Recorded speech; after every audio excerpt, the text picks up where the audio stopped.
जय हिंद दोस्तों, आपका स्वागत है हमारे YouTube चैनल आज़ाद एजुकेशन सेंटर पे। आज की इस वीडियो में हम रेलवे ग्रुप डी के 30 अगस्त के थर्ड शिफ्ट के प्रश्नों को देखेंगे। हम देखेंगे कैसे कैसे प्रश्न पूछे गए हैं और ये आने वाले शिफ्टों में आपकी कैसे सहायता कर सकते हैं। दोस्तों, अगर आपने अब तक हमारे YouTube चैनल सब्सक्राइब नहीं करा तो प्लीज़ कर लीजिए। चलिए बिना देरी किए शुरू करते हैं। पहला प्रश्न हमसे पूछा गया, रक्त में कौन सा सर्वदाता समूह है? तो सर्वदाता समूह कौन सा है? ओ सर्वदाता समूह है और AB+ सर्वग्राही समूह है। अगला प्रश्न हमसे पूछा गया, दक्षिण की गंगा किस नदी को कहा जाता है? तो किस नदी को कहा जाता है? गोदावरी को दक्षिण की गंगा कहा जाता है। अगला प्रश्न हमसे पूछा गया, वर्ष 2022 में आयोजित 35वें अंतर्राष्ट्रीय सूरज कुंड मेले में फोकस राज्य कौन था? तो कौन था? जम्मू व कश्मीर। और भागीदार देश कौन था? उज्बेकिस्तान। अगर आपसे पूछ लिया जाए कहाँ पे हुआ था, तो हरियाणा के फरीदाबाद जिले में आयोजित किया गया था। अगला प्रश्न हमसे पूछा गया, ICC द्वारा किस खिलाड़ी को 2021 के लिए महिला क्रिकेटर ऑफ द ईयर चुना गया? तो किसे चुना गया? स्मृति मंधाना को चुना गया। अगर आपसे पूछ लिया जाए कि पुरुष में किसे चुना गया, तो शाहीन अफरीदी को चुना गया। और शाहीन अफरीदी किस देश के हैं? पाकिस्तान देश के हैं।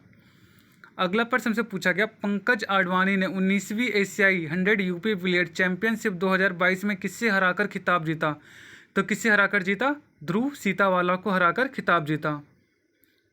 अगला प्रश्न हमसे पूछा गया, नवंबर 2021 में भारत सरकार द्वारा 8वीं अनुसूची की 22 भाषाओं को सीखने के लिए कौन सा ऐप लॉन्च किया गया? तो कौन सा ऐप लॉन्च किया गया? भाषा संगम ऐप को लॉन्च किया गया।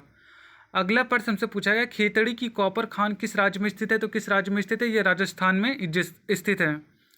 अगला प्रश्न हमसे पूछा गया, कम कीमत वाले उत्पाद जिनकी मांग कीमत के साथ बढ़ती है क्या कहलाती है? तो क्या कहलाती है? जिफेन वस्तुएं कहलाती हैं। ये उत्पाद भोजन की आवश्यकता को पूरा करने के लिए आवश्यक हैं और उनके पास कुछ ही विकल्प हैं, रोटी, गेहूँ और चावल।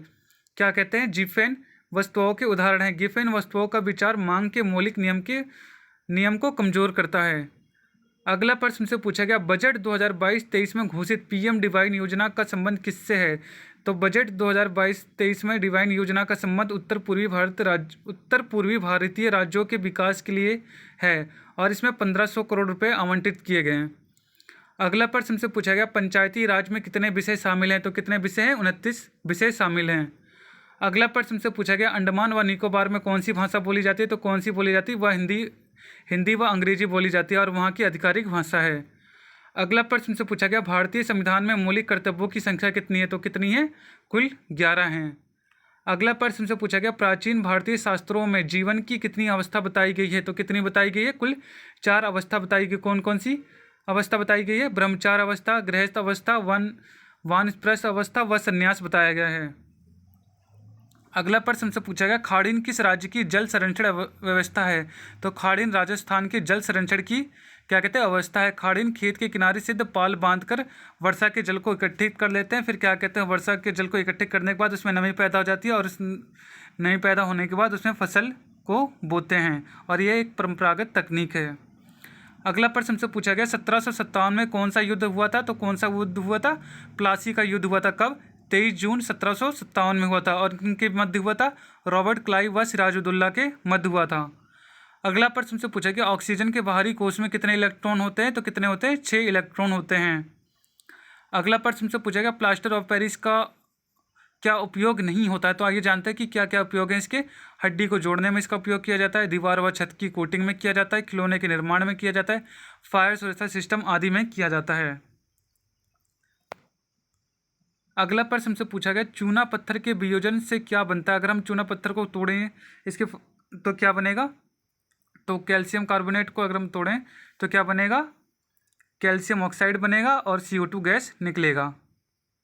अगला प्रश्न हमसे पूछा गया, थायरोक्सिन हार्मोन के लिए किस तत्व की आवश्यकता होती है? तो किस तत्व की आवश्यकता होती है? आयोडीन की आवश्यकता होती है। और आयोडीन की कमी से कौन सा रोग हो जाता है? तो कौन सा रोग हो जाता है? घेंघा रोग हो जाता है।